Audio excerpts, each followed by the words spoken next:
అలాగే మనకి agriculture profile తీసుకుంటే మనకి ఇది ఇలా చెప్పినట్టుగా 4 మండలాలతో కాన్షియస్ లెవెల్లో కూడా సార్ మొత్తం లిస్ట్ 4 మండల్స్ తోటి ప్రజాప్రతినిధులు మరియు ఆఫీసర్ తోటి చాలా డీటెయిల్గా తయారు చేస్తున్నాం సార్. ఇంకా ఎస్టాబ్లిష్ చేస్తే ఇండస్ట్రీస్, సాఫ్ట్వేర్ ఇండస్ట్రీస్ అక్కడ ఇదివరకే మనం సో రామసింగవరంలో ఇదివరకు ఎక్కువగా ఈ పామాయిల్ రిలేటెడ్ బేసిస్ ఎక్కువ జరుగుతుంది సార్. దీనికి సంబంధించి ఉంటుందని చెప్పి గౌరవాలు సార్. సో నెల్లూరు కూడా ఇంకా అడ్వాంటేజ్ ఏంటంటే హైవెస్ట్ హైవే రిలేటెడ్ కాన్స్టిట్యూన్సీ సార్. 4 మండలాలుగా ఫిషరీకి సంబంధించి తొలేత ఐక్యత సార్. మనోహర్ గారికి, మన గౌరవ పాత్రులకు, ప్రెస్ వారికి, ఈ కార్యక్రమంలో భాగస్వామ్యం మీ అందరూ కూడా హృదయపూర్వక నమస్కారాలు. ముఖ్యంగా మాకు 2047 స్పెషల్ ఆఫీసర్గా డిఆర్డిఏ గారు ఉన్నారు. దీని మీద ఇప్పటి వరకు స్పష్టమైనటువంటి ఒక మీటింగ్ కానీ ఏమీ జరుగుండలేదు. ముఖ్యంగా పీడీ గారు చెప్పినట్లుగా రైల్వే ట్రాక్ ఉంది, హైవే ఉంది, కనెక్టివిటీ ఉంది, ఇంజనీరింగ్ కాలేజీలు ఉన్నాయి. లేక్ ఉంది. లేక్ వల్లే ఈ నియోజకవర్గానికి పెద్ద మైనస్ అది. ఆ లేక్ వల్ల గ్రోత్ ఉంది, టూరిజం ఉంది, అన్నీ మాటలతోనే సరిపోతున్నాయి తప్ప కనీసం లేక్లోకి వెళ్ళేటువంటి ప్రధాన రహదారిని కూడా గవర్నమెంట్ శాంక్షన్ ఇచ్చింది కూడా R&B డిపార్ట్మెంట్ పరిధిలో ఉండి కూడా ఈ ఫారెస్ట్ వాళ్ళ యొక్క అబ్జెక్షన్ వల్ల రోడ్డు రిపేర్ కూడా చేయడానికి వీలు లేకుండా పరిస్థితి ఉంది. గతంలో సార్ ఇన్ఛార్జ్ మినిస్టర్ గారు సిన్సియర్గా మీకు దృష్టి తీసుకొస్తా ఉన్నా. మీతో పాటు నేను ఇదివరకు కూడా పనిచేశాను శాసనసభ్యుడిగా. ఇంత దారుణమైనటువంటి పరిస్థితి కొల్లేరు లేకులో నేను ఎప్పుడూ చూడలేదు. నేను 10 years ఎమ్మెల్యేగా పనిచేసే గతం వెళ్ళటానికి ఊళ్ళోకి వెళ్ళటానికి మన ప్రభుత్వం రోడ్డుని శాంక్షన్ చేసింది. మన ప్రభుత్వం రిపేర్ చేయమంది. ఇబ్బందులు ఉంటే గోతులు ఉంటే పోర్చమంది. ఇవాళ ఆ గోతుల్ని మేము అటు పబ్లిక్ని అడ్రస్ చేయలేక, ఇటు గవర్నమెంట్తో ఫైట్ చేయలేక, వీళ్ళు అదేదో పెద్ద చట్టంలాగా వీళ్ళకి ఒక సపరేట్ రాజ్యాంగం ఉన్నట్లుగా వ్యవహరిస్తూ ఉన్నారు. మన మేడం గారు కూడా ఫోటోలు పెట్టాను. మనకు కూడా ఇది 2047 సబ్జెక్ట్ అయినప్పటికీ కూడా తమ దగ్గర ఎందుకంటే మేము చెప్పుకునేటువంటి ప్లాట్ఫామ్ లేక ఈ దృష్టికి తీసుకురావాల్సి వస్తుంది సార్. దీనికి సరైన డిపార్ట్మెంట్ ఎగ్జిక్యూషన్ చేస్తుంది ఆడ రోడ్డు కాబట్టి. దానికి ఫారెస్ట్ రోడ్ అబ్జెక్షన్ ఏంటి నాకు అర్థం కావట్లేదు సార్. ఇప్పుడు ఫారెస్ట్ రోడ్డుకి దానికి సంబంధం ఏంటి సార్? రోడ్ అయితే రోడ్డుకి ఆడ ఏంటి దాని ఇన్స్ట్రక్షన్స్ మేము న్యూ రోడ్ ఫార్మేట్ చేస్తున్నామా? ఇట్స్ ఎగ్జిస్టింగ్ మెటల్ రోడ్ కదండి. బీటీ రోడ్ కన్వర్ట్ ఉంది. బీటీ రోడ్ ఉంది, బ్రిడ్జ్ ఉంది సార్. లాస్ట్ 1 year బిఫోర్ మన గవర్నమెంట్ వచ్చే ముందు బిఫోర్ కూడా ఆ లేక్లో రోడ్ వేశారు. అప్పుడే పర్మిషన్ ఉందని రోడ్ వేశారు. ఎందుకు పర్మిషన్ కావాల్సి వస్తుంది అసలు? పాత రోడ్డుకి ఎగ్జిస్టింగ్ రోడ్డుకి కొత్తగా ఇచ్చేది పర్మిషన్ మేము పోయామనుకోండి సార్. అది గవర్నమెంట్కి, ప్రజాప్రతినిధులకి, ప్రజల మధ్యలో కాంట్రవర్సీ క్రియేట్ చేసినట్టు కాదు. అక్కడ రోడ్డే చూపించలేనప్పుడు మనం నేనేం చేస్తున్నాను కూడా నాకు అర్థం కావట్లేదు సార్.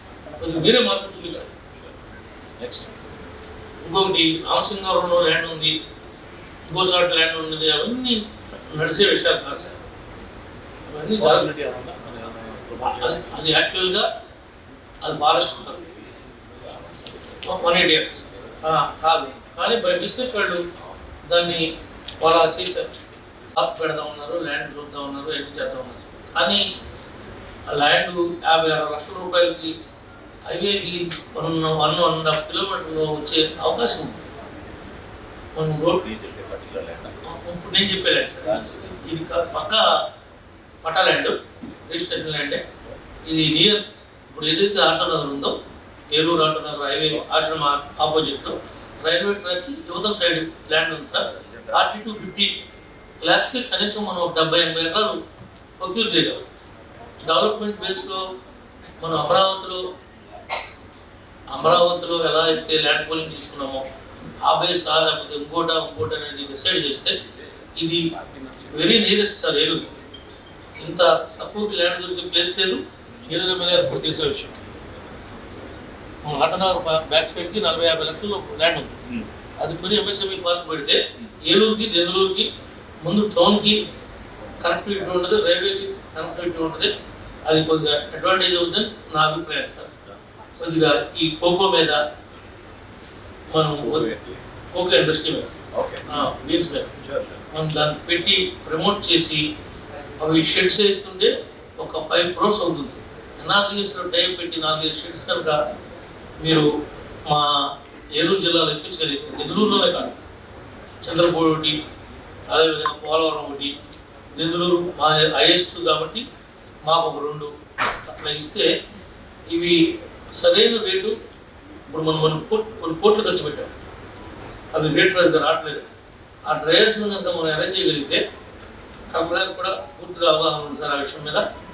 కొద్దిగా ఆ రకంగా మనం ఎన్ఆర్జీఎస్ టైప్ చేయడానికి వీలు పడితే కమిషనర్ పంచాయతీరాజ్తో మాట్లాడి వాళ్ళకి కొంత సబ్సిడీ మీద అమౌంట్ ఇస్తే స్ట్రక్చర్ వర్క్, సిమెంట్ వర్క్ కూడా మనకి ఇవ్వగలిగితే అది ఉపయోగపడుతుంది సార్.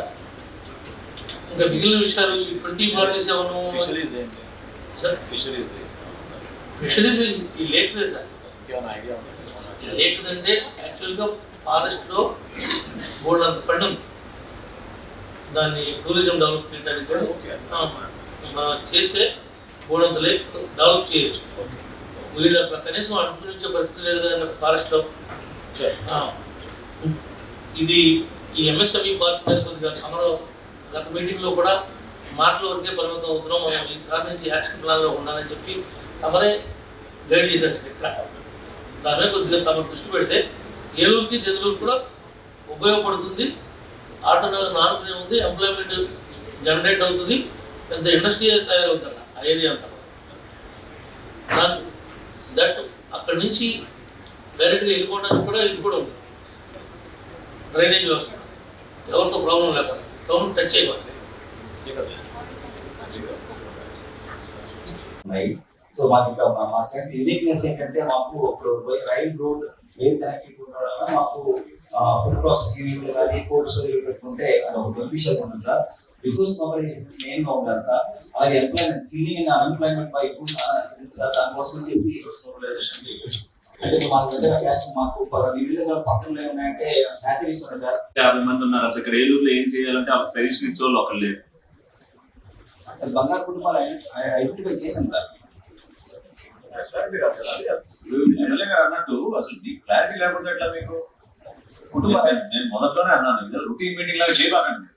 ఇప్పుడు మీకు అవగాహన లేకపోవడం ఏంటి? ఒక పదం వాడేసి మీరు రిసోర్స్ మొబిలైజేషన్ అంటే రిసోర్స్ మొబిలైజేషన్ ఏంటి? What is the thought process you have? ఏం బడ్జెట్ కేటాయించుకుందాం అనుకుంటున్నారు? ఎంత ఎస్టిమేట్ చేస్తున్నారు? మీ యాంటిసిపేషన్ ఏంటి దానికోసం? ఎకనామిక్ గ్రోత్ సెంటర్ చేయడం కోసం ఏవైతే సెక్టార్స్ అందరి డిపార్ట్మెంట్ వాళ్ళకి ఎవరితో ఒకరితో గుడ్ రిలేషన్షిప్ ఉంటుంది. వాళ్ళు మాట్లాడతాం, మేము మాట్లాడతాం, దాని యొక్క ఇది ఉపయోగిస్తే ఉపయోగపడుతుంది. మన కుటుంబాలు ఐడెంటిఫై చేస్తాం సార్. మార్గదర్శకులు మాత్రం 12,556 కుటుంబాలు బంగారు కుటుంబాలు ఐడెంటిఫై చేస్తారు. There is a gap. Communication gap should not exist. He is the chairperson. The team should give him that kind of a support. Communication gap కనబడుతుందండి ఇక్కడ. అంత పెద్ద constituency, important constituency, district headquarters లో మీరు కూర్చుని ఈ పార్టీకి vision plan అనేది క్లారిటీ లేకపోతే గౌరవ శాసనసభ్యులతో కూర్చుని 3వ తరగతి జరిగింది సార్. 3వ తరగతి జరిగినప్పుడు ఏం చెప్పండి, నెక్స్ట్ మీటింగ్ లో 15 రోజులు పెడతాం కర్ణాటక రాష్ట్రంలో అన్నప్పుడు ఆ రోజున ఈ పీపుల్ గురించి మాట్లాడదామని అనుకున్నాం సార్. గానే చెప్తున్నారు కదండి.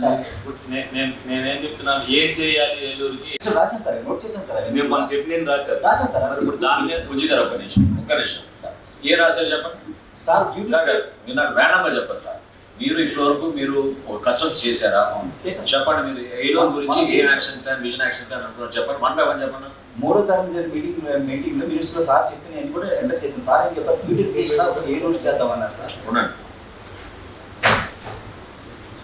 ఓకే, నెక్స్ట్ ఆశ్రమ హాస్పిటల్ నుంచి ఏలూరు ఎంట్రన్స్ వరకు కూడా డివైడర్ పెట్టి అక్కడ డబుల్ రోడ్ చేయాలని చెప్పారు సార్. అలాగే ఏలూరు కాలం వెళ్తుంది సార్, మధ్య నుంచి ఇరిగేషన్ ఎంత ఉంటే అదంతా కూడా ఆక్రమించిపోయి అంత డస్ట్ వేస్ట్ అక్కడ వేస్తారు కాబట్టి తీసేసి అక్కడ సోషల్ ఫారెస్టర్తో మాట్లాడి అక్కడ నర్సరీగా చేస్తే అది పార్క్ నెక్స్ట్ కాబట్టి 4-5 ఇంజిన్ కాలినాయి కాబట్టి ఆ పిల్లలందరూ కూడా స్కిల్లింగ్ ఎంప్లాయ్మెంట్ లో అటల్ ఇంక్యుబేషన్ సెంటర్స్ అని స్టార్ట్ చేద్దాం అనుకున్నాం సార్. అవి పెట్టినట్టయితే చాలా ఎక్కువ ఏం చేసిందంటే ఎంప్లాయ్మెంట్ జనరేషన్ కాదు సార్. చాలా మంది నిరుద్యోగులు ఉన్నారు, చాలా మంది చాలా పేదవాళ్ళు ఉన్నారు కాబట్టి వాళ్ళకి మాక్సిమం ఎంప్లాయ్మెంట్ జనరేషన్ కి ఉపాధి అవకాశాలు ఏం చేయాలో వాటికి పొందుపరచని అని చెప్పారు సార్. ఎంపీ గారి దృష్టికి తీసుకెళ్లారు సార్? లేదు సార్, ఇప్పుడు తీసుకెళ్ళలేదు సార్. మన మీటింగ్ ఆ నోట్ ఇవ్వండి. సార్ ఎంపీ గారు ఇంటర్వ్యూ తప్పకుండా హెల్ప్ చేయగలుగుతారు. సార్తో మాట్లాడతాను. Skilling programme government of India Atal programme కింద ఖచ్చితంగా హెల్ప్ చేయగలుగుతారు. ప్రపోజల్ పెడతాను. 5వ ఏంటి చెప్పండి. నెక్స్ట్ ఇవే సార్, నేను అంటే మన ఒక food processing Poco unit sir గారు చెప్పారు సార్, అది పోకో ఇండస్ట్రీ గురించి కొంచెం చెప్పారు సార్. ఆశ్రమం నుంచి రోడ్డు చెప్పాను కదా, బైపాస్ చెప్పాను సార్. నెక్స్ట్ చేశాను సార్. ఎంపీ గారికి, కలెక్టర్ గారికి, ఆ తోటి ఎమ్మెల్యేలకి, అలాగే ఇతర అధికారులకి, ఈ సమావేశానికి ఇచ్చేసిన అధికారులందరికీ కూడా నమస్కారాలు తెలియపరుస్తున్నా. మన విజన్ అంటే అన్నీ కూడా ఆలోచన 10 మందితో పంచుకుంటేనే వస్తుంది డెఫినెట్గా. నేను ఏదైతే ఇండస్ట్రీస్ట్ కానీ వాళ్ళతో కానీ వెళ్ళి మాట్లాడినప్పుడు ఏలూరు కొంచెం ఎంతో కొంత స్మాల్ స్కేల్ ఇండస్ట్రీలో వస్తేనే డెవలప్ అవుతుందన్న ఉద్దేశంతో, ఎందుకంటే ఎక్కువగా ఇక్కడ ఇంజనీరింగ్ కాలేజీలు ఉండటం వల్ల మనకి బాగా ఎంప్లాయ్మెంట్ ఇబ్బంది అనేది ఉంది. అందరూ వాళ్ళు ఇంజనీరింగ్ చదువుని కూడా డేటా ఎంట్రీ ఆపరేటర్ కోసం నా దగ్గరికి తిరుగుతున్నారు. అంటే ఇంజనీరింగ్ చదువుకున్నా కూడా డేటా ఎంట్రీ అనే ఉద్దేశంతో నేను ఏదైతే విజన్ వీళ్ళు పెట్టారో దాన్ని దృష్టిలో పెట్టుకుని వీళ్ళ అధికారులందరితో మీటింగ్ చేసినప్పుడు వీళ్ళందరికీ చెప్పడం జరిగింది ఏదైతే పాజిబిలిటీ ఉంది ఇక్కడికి వస్తున్నారు. మరి గౌరవ ముఖ్యమంత్రి వారు కూడా మన ప్రతి నియోజకవర్గంలో ఇండస్ట్రియల్ పార్క్ ఒకటి పెడతాం అనేది చెప్పున్నారు. అలాగే ఎంఎస్ఎంఈ ఇందాక ప్రభాకర్ గారు ఏదైతే చెప్పారో ఎంఎస్ఎంఈ కూడా నేను 2 ఎకరాలు ల్యాండ్ వాళ్ళని చూసి ఇక్కడ పెట్టమని మినిస్టర్ గారిని కోరాను, కానీ అది ఆచరణలో సాధ్యం అవ్వలేదు. మరి అలాంటిది పెట్టుంటే ఇక్కడ ఎక్కువ మంది, ఎందుకంటే దెందులూరు నియోజకవర్గంలోనే 2 acres మీరు అన్నది ఆ ప్రైవేట్ ప్రాపర్టీ ఏదో వాళ్ళ అమ్మవారిని వస్తాను. ప్రైవేట్ కాదండి, యాగ్రోస్ ఉంది, వేకెంట్ గా పడింది స్టేడియం దగ్గర. బ్యాంక్ పక్కన ఒక ప్రాపర్టీ ఉంది, వాళ్ళు అమ్మడానికి సిద్ధంగా ఉన్నారు అన్నారు లాస్ట్ టైం మీరు కదా? కాదండి, అది అవసరం లేదు. మనకి ఏపీఐడిసి వాళ్ళది స్టేడియం అల్లూరు సీతారామరాజు స్టేడియం పక్కన ఉంది సార్. అది వాళ్ళు ఎందుకంటే పాత వెహికల్స్ అందులో వేస్తున్నారు, ఆఫీస్ ఏం రన్ అవ్వట్లేదు. ఆ 2 acres మనం తీసుకుంటే సరిపోతాయి ఎంఎస్ఎంఈ పార్క్. నేను చెప్పాను యాక్చువల్గా అయితే అది మనకి, ఎందుకంటే సెంటర్లో కూడా ఉంటుంది, అందరికీ ఉపయోగపడుతుంది. ప్లస్ ఇక్కడ కూడా జాయిన్ అవడానికి కూడా ఎక్కువ మంది ఉంటారండి, ఎందుకంటే ఇంజనీరింగ్ కాలేజీలు ఉంటారు కాబట్టి. ప్లస్ హెడ్ క్వార్టర్ ఇక్కడ కనెక్షన్ విత్ ఆల్ కాన్స్టిట్యున్సీస్, ఇక్కడికి అన్ని ఏది ఉన్నా సరే 30 కిలోమీటర్లో ప్రతి ఒక్కరు కూడా ఇక్కడికి వస్తారు. వీళ్ళు ఏంటంటే టీమ్ ఆఫ్ పీపుల్ మన పంకజ్ కుమార్ గారు ఆధ్వర్యంలో వేసుకుంటే మనం ఏది చేయగలం అనేది వేసుకుని మేము చెప్పిన దానికి అనుసంధానంగా మీరు మాకు ఐడియా ఇస్తే మేము మిగతా దాని గురించి మాట్లాడతాం. ఇవాళ ఇన్వెస్టర్లు ఉన్నారు కానీ వాళ్ళకి ఐడియాస్ లేవు. ఐడియాస్ కల్పించవలసింది మీరు ఈ ఐడియాస్ ఇంతలో అవుతాయి అని అనుకుంటే పెడతానికి ముందు బోల్ మంది ఉన్నారు. మీరు పలానా దాంట్లో వాళ్ళ లాభం అయితే అనేది కాదు, వాళ్ళు పెడతానికి ఉన్నారు కాబట్టి దానికి ఐడియా మాకు ఇవ్వగలిగితే మాకు కూడా అవకాశం ఉంటుంది. మీరు ఆ మీటింగ్ చేశారు, మీటింగ్లో మాకేం రిజల్ట్ రాలేదు, మీకు మళ్ళీ ఇమీడియట్ మళ్ళీ వచ్చేది రిజల్ట్లో మాకు ఏదన్నా ఒక ఐడియాగా మాకు ఇస్తే మా ఐడియాస్తో మీరు పంచుకునే దానికి మీ ఐడియాస్తో మేము పంచుకుంటేనే ఒకటి అవుతుంది. మీరు అఫీషియల్గా 10 మంది దగ్గర తిరగలుగుతారు, మేము గ్రౌండ్ లెవెల్లో పెట్టుబడిదారుని మేము చూడగలుగుతాం. కాబట్టి ఆ టెక్నికల్ నాలెడ్జ్ కానీ ఏదైతే ఇక్కడ ఉపయోగపడేదాన్ని ఏ అయితే వస్తున్నాయో మీరు చెప్తాం. దానికి సంబంధించి మీరు మాకు కొంచెం గైడెన్స్ ఇవ్వగలిగితే 100% ఎదరికి తీసుకెళ్తానికి ఏలూరు నియోజకవర్గం బ్రహ్మాండంగా ఉంటుంది. దాన్ని దృష్టిలో పెట్టుకుని మీరు ఇప్పుడు ప్రభాకర్ గారిని మాది 2 కలిసే ఉంటాయి. మీకు ఏదన్నా సైట్ దొరికినప్పుడు ఏలూరు దెందులూరు అనేది మీరేం ఆలోచించాలా, అవసరమైతే ఇద్దరం కలిపి అక్కడ పెట్టుకుంటే వాళ్ళ కాన్స్టిట్యున్సీకి మాకు 2 కలిసి వస్తాయి. ఎందుకంటే హైవే అంతా కనెక్టివిటీ 2 నియోజకవర్గాలకు కలిసి వస్తాయి. హైవే మీద ఎక్కువ అరేంజ్ చేసుకుంటే ట్రాన్స్పోర్టేషన్ కూడా ఫ్రీగా ఉంటుంది. తప్పకుండా సార్. తప్పకుండా గారు కూడా ల్యాండ్ హోల్డింగ్ ఎంత ఉందో కనుక్కోమన్నారు సార్. ఆ ల్యాండ్ హోల్డింగ్ చూస్తున్నాం సార్. ల్యాండ్ హోల్డింగ్ చూస్తున్నాం. ఫస్ట్ ఆఫ్ ఆల్ ల్యాండ్ పైన కూడా ఎక్కువగా ఉంది సార్ మాకు. ఇక్కడ ఉంటే అట్లీస్ట్ గౌరవ ఇన్ఛార్జ్ మినిస్టర్ గారు ఉన్నారు కాబట్టి మాకుండే హడ్డిల్స్ ని వారి ద్వారా సార్ట్అవుట్ చేసుకోవడానికి ఉపయోగం ఉంటుంది. సో ప్రధానంగా ద్వారకా తిరుమల మండలం అనేసరికి అటు హార్టికల్చర్ కానీ ఇటు యానిమల్ హస్బెండరీ కానీ ఈ యొక్క ఏలూరు జిల్లాలోనే చాలా బాగా విస్తృతంగా ఉన్నది. ఆ 2 విషయాల్లో ఒకటి డెవలప్మెంట్ ఆస్పెక్ట్ అంటే టెక్నాలజీని ఇంటిగ్రేట్ చేసుకుని ఎట్లా చేయాలన్న దాని మీద కసరత్తు చేస్తున్నాం సార్. అదేవిధంగా ఇండస్ట్రీ జోన్కి వచ్చేసరికి ల్యాండ్ ఉంది కానీ అక్కడ దాన్ని ఐడెంటిఫై చేసి చేయడంలో కొంత ఛాలెంజెస్ ఉన్నాయి. ఈ వేదిక సాక్షిగా ఒకసారి మీ ద్వారా గౌరవ కలెక్టర్ గారికి, జేసీ గారికి ఇద్దరికి కూడా మాకు జీ కొత్తపల్లి, రామసింగవరం, ఐఎస్ జగన్నాథపురంలో ల్యాండ్స్ ఉన్నాయి. కాకపోతే దాన్ని కొంచెం ప్రాపర్గా సర్వే చేయగలిగి ఐడెంటిఫై చేయగలిగితే మాకు అక్కడ వేరే స్కోప్ లేదు సార్. అంటే చాలా మంది అన్ఎంప్లాయిడ్ యూత్ ఎక్కువ మంది ఉన్నారు, అందరూ మైగ్రేట్ అవ్వాల్సిన పరిస్థితి ఉంది. రెండోది మాకు గోల్డెన్ ఆపర్చునిటీ ఏంటంటే సార్ టెంపుల్ టూరిజం సార్. అటు చిన్న తిరుపతిగా ద్వారకా తిరుమల చాలా ప్రసిద్ధి చెంది ఉన్నది అందరికీ తెలుసు. రెండవది ఐఎస్ జగన్నాథపురంలో లక్ష్మీ నరసింహస్వామి టెంపుల్ కూడా గౌరవ డిప్యూటీ సీఎం గారు అక్కడికి వచ్చి దాన్ని చూసిన తర్వాత తక్షణం ఒక 5 కోట్ల రూపాయలు శాంక్షన్ ఇచ్చారు సార్. ఆ టెంపుల్ డెవలప్మెంట్కి. అదేవిధంగా రీసెంట్గా తమరు క్యాబినెట్లో కూడా ల్యాండ్ కూడా కొంత టెంపుల్ ఇవ్వడం జరిగింది. ఈ సందర్భంగా మీకు ధన్యవాదాలు తెలియజేసుకుంటూ అక్కడ టెంపుల్ టూరిజం ఇంప్రూవ్ చేయడానికి తగు చర్యలు అంటే ఒకటి మనకున్న గోల్డెన్ ఆపర్చునిటీ అన్నా చేస్తారు. ప్రతిరోజు కూడా వేలాది మంది భక్తులు పాదయాత్రగా అక్కడికి టెంపుల్కి వస్తుంటారు. ఇక్కడ ఉన్న గౌరవ శాసనసభ్యులు అందరికీ కూడా తెలుసు, అన్ని నియోజకవర్గాల నుంచి కూడా వస్తుంటారు. కూడా ఇన్ఛార్జ్ మినిస్టర్ గారు, అలాగే ఎమ్మెల్యేలు, అలాగే అధికారులు, కలెక్టర్ గారు, ఎస్పీ గారు అందరు కూడా ఇవాళ ఒక రివ్యూ మీటింగ్ లాగా పెట్టుకున్నాం. ఒక విజనరీ డాక్యుమెంట్ తయారు చేయడానికి వాళ్ళంతా కూడా డిస్కషన్ చేశాం. ఇంకా short term goals, long term goals కింద విజనరీ డాక్యుమెంట్స్ ప్రిపరేషన్కి నెక్స్ట్ టైం మీటింగ్కి వెళ్ళా ఒక ఫైనల్ డాక్యుమెంటేషన్ ఫైనలైజేషన్ చేస్తారన్న ఇప్పుడే మినిస్టర్ గారు చెప్పడం జరిగింది. అలాగే ప్రతి ఒక్కటి ఏలూరు పార్లమెంట్లో బేసిక్ నుంచి టాప్ వరకు, టాప్ నుంచి బేసిక్ వరకు ప్రతి ఒక్కటి అభివృద్ధి కార్యక్రమాలు అంటే పైనుంచి అంటే ఏఐ, ఆ టెక్నాలజీ 47 వరకు, ఇప్పుడు బేసిక్ పవరు, అలాగే డ్రింకింగ్ వాటరు, ఇక్కడ వరకు నుంచి కింద నుంచి టాప్ వరకు ఎలా విజనరీ డాక్యుమెంట్ తయారు చేసుకోవాలి 2047 అనేది అందరికీ ఇవాళ ఒక గైడెన్స్ కింద మినిస్టర్ గారు చెప్పడం జరిగింది. అదే రకంగా అందరికి కూడా నెక్స్ట్ టైం మీటింగ్కి వెళ్ళి ఈ విజనరీ డాక్యుమెంట్ తయారు చేసుకుంది. మా ఏలూరు పార్లమెంటు ఒక స్టేట్లోనే ఒక ఆ విజన్ డాక్యుమెంట్లైనా కానీ ఫ్యూచర్లో ఏలూరు పార్లమెంట్ అనేది ఒక మోడర్న్గా ఉండేట్లు దాన్ని తీర్చిదిద్దుతామని ఇన్ఛార్జ్ మినిస్టర్ గారికి చెప్పడం జరిగింది. అదే రకంగా అందరం కూడా పనిచేస్తామని మీ అందరికీ తెలుస్తూ అందరికీ నమస్కారాలు. ఏలూరు జిల్లాకి ప్రత్యేకంగా డిస్ట్రిక్ట్ విజన్ యాక్షన్ ప్లాన్ అనేది స్వర్ణ ఆంధ్రప్రదేశ్ 2047 ప్రణాళికలో భాగంగా ప్రత్యేకంగా నియోజకవర్గాల స్థాయిలో కూడా ఏ నియోజకవర్గానికి ఒక విజన్ ప్లాన్ ఉండాలనే ఆలోచనతోటి గౌరవ ముఖ్యమంత్రి గారు ఇచ్చిన ఆదేశాలకు సమావేశం ఈరోజు ఏర్పాటు చేశాం. చాలా అద్భుతమైన వనరులు ఉన్న జిల్లా మన జిల్లా. ఏలూరు జిల్లాలో ఉన్న వ్యవసాయ రంగం, పారిశ్రామిక వర్గం, వీటన్నిటిని కూడా మనం కలుపుకుని ముందు తీసుకెళ్లే బాధ్యత గౌరవ ప్రజాప్రతినిధులకి, అదేవిధంగా అధికారుల పైన ఆ భారం ఉంటుంది. ప్రజలు ఎంతో ఆశతోటి, ఒక నమ్మకంతో భవిష్యత్తు గురించి ఆలోచించినప్పుడు తప్పకుండా మన ప్రాంతానికి, మన బిడ్డలకి చక్కటి ఉపాధి కల్పించే విధంగా, వారికి ప్రస్తుతం ఉన్న విద్యా అవకాశాలు, వైద్య అవకాశాలు, వీటితో పాటు మౌలిక సదుపాయాలు, ఎందుకంటే రోడ్స్ బాగా అభివృద్ధి చెందాలనేది ప్రతి ఒక్కరు కూడా కోరిన అంశం. దానిపైన కూడా దృష్టి సారించి తప్పకుండా పంచాయతీరాజ్ విభాగం నుంచి, R&B విభాగం నుంచి కూడా నిధులు ప్రత్యేకంగా మన ఏలూరు జిల్లాకు తీసుకొచ్చి ఇంకా ఎటువంటి కార్యక్రమాలు చేస్తే మన జిల్లాను ముందు తీసుకెళ్ళగలుగుతామని దానిపైన చర్చించాం. జిల్లా స్థూల ఉత్పత్తి ఈ రోజుకి 72,400 కోట్లకు ఉంది. వచ్చే సంవత్సరానికల్లా కనీసం 1,34,000 వరకు మనం పెంచే విధంగా, 1,34,000 కోట్ల వరకు పెంచే విధంగా ఒక ప్రణాళిక సిద్ధం చేద్దామని ఈరోజు అందరం కూడా కంకణం కట్టుకున్నాం. తప్పకుండా ఇది ఒక ఛాలెంజ్గా తీసుకుంటాం. ఎందుకంటే వ్యవసాయ రంగంతో పాటు ఇక్కడున్న ఆక్వాకల్చరు, అదేవిధంగా హార్టికల్చర్, పామాయిల్ మీ అందరికీ తెలుసు, చాలా అద్భుతంగా మన రైతులు కష్టపడి పండిస్తారు. దేశంలోనే ఉన్నత స్థాయిలో ఉన్నాం.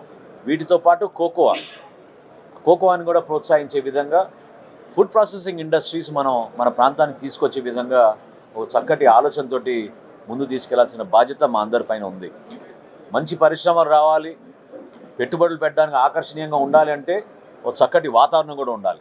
దానికి జిల్లా ఎస్పీ గారు లా అండ్ ఆర్డర్ విషయం గురించి, మహిళా ఎంటర్ప్రెన్యూర్స్ని ప్రోత్సహించే విధంగా రాష్ట్ర ప్రభుత్వం తీసుకున్న కొన్ని నిర్ణయాల గురించి, వాటి గురించి కూడా మేము ప్రస్తావించాం.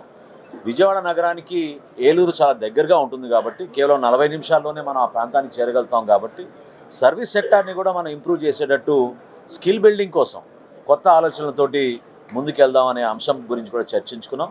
తప్పకుండా రాబోయే రోజుల్లో వివిధ రంగాలపైన ఇంకొంచెం లోతుగా అధ్యయనం చేసుకుని వచ్చే నెల కల్లా ప్రతి నియోజకవర్గానికి ఒక యాక్షన్ ప్లాన్ చాలా స్పష్టంగా గౌరవ శాసనసభ్యుల వారి ఆధ్వర్యంలో క్షేత్రస్థాయిలో ఉన్న వాస్తవ పరిస్థితులు బేస్ చేసుకుని కేంద్ర ప్రభుత్వం నుంచి రావాల్సిన సహాయాన్ని కూడా గౌరవ పార్లమెంటు సభ్యుల వారి ద్వారా తీసుకొచ్చి కలెక్టర్ గారికి ఇచ్చిన ఈ బాధ్యతని ప్రతి ఒక్కరు కూడా దీన్ని ప్రజల్లోకి తీసుకెళ్లాలని, దానికి ఎప్పటికప్పుడు మనందరం కూడా కలిసికట్టుగా ఒక టీమ్ ఎఫర్ట్లో చేసుకుంటే తప్పకుండా అద్భుతమైన అవకాశాలు టెక్నాలజీని ఉపయోగించుకొని, ఎందుకంటే ఇతర ప్రాంతాలు ప్రత్యేకంగా ఇతర జిల్లాల్లో మన ఆదర్శవంతంగా తీసుకోవాలి.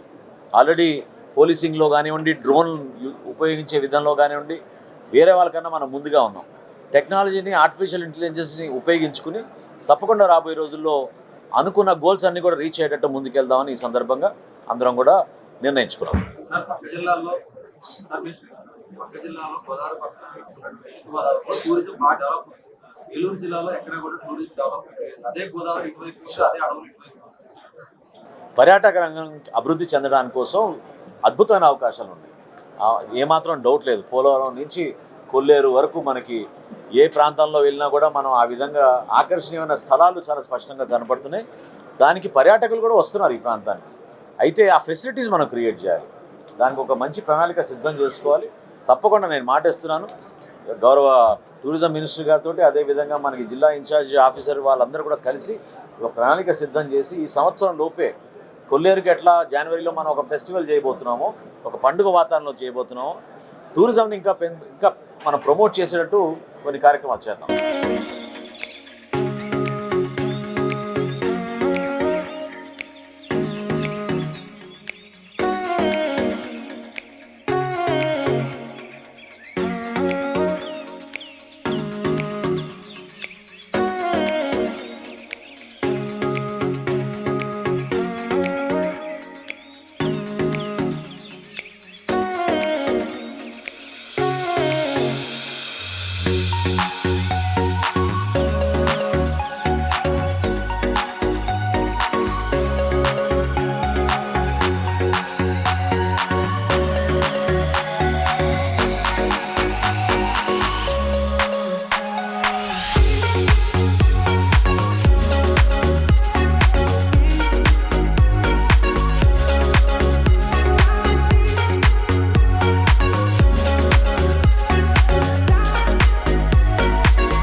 స్వీట్స్ సందడి.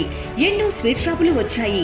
అందరి నోరూరించేలా రకరకాల స్వీట్స్ సరికొత్తగా నాణ్యతా ప్రమాణాలతో అతి తక్కువ ధరలకి మనకి ఇష్టమైన స్వీట్లు సరికొత్త రుచులతో అందిస్తున్న మన రెడ్డి స్వీట్స్ అండ్ బేకరీ. సామాన్యుడికి స్వీట్స్ తినే అవకాశం మన రెడ్డి స్వీట్స్ లోనే. ఇక విజయవాడకు వెళ్ళనవసరం లేదు. సారికి కావాల్సిన అరిసెలు, కజ్జికాయలు, గోరిమేటీలు, సున్నుండలు, బొబ్బట్లు, పూతరేకులు, చిలకలు, చలివిడి అతి తక్కువ రేట్లు మన రెడ్డి స్వీట్స్ లోనే లభించును. షుగర్ ఫ్రీ స్వీట్లు కూడా మన రెడ్డి స్వీట్స్ లోనే అందుబాటులో ఉన్నాయి. మన ఇళ్లలో జరిగే శుభకార్యాలకు స్వీట్లు, హాట్లు ఆర్డర్స్ పైన మన గుమ్మం ముంగిటే అందించడమే రెడ్డి స్వీట్స్ ప్రత్యేకత.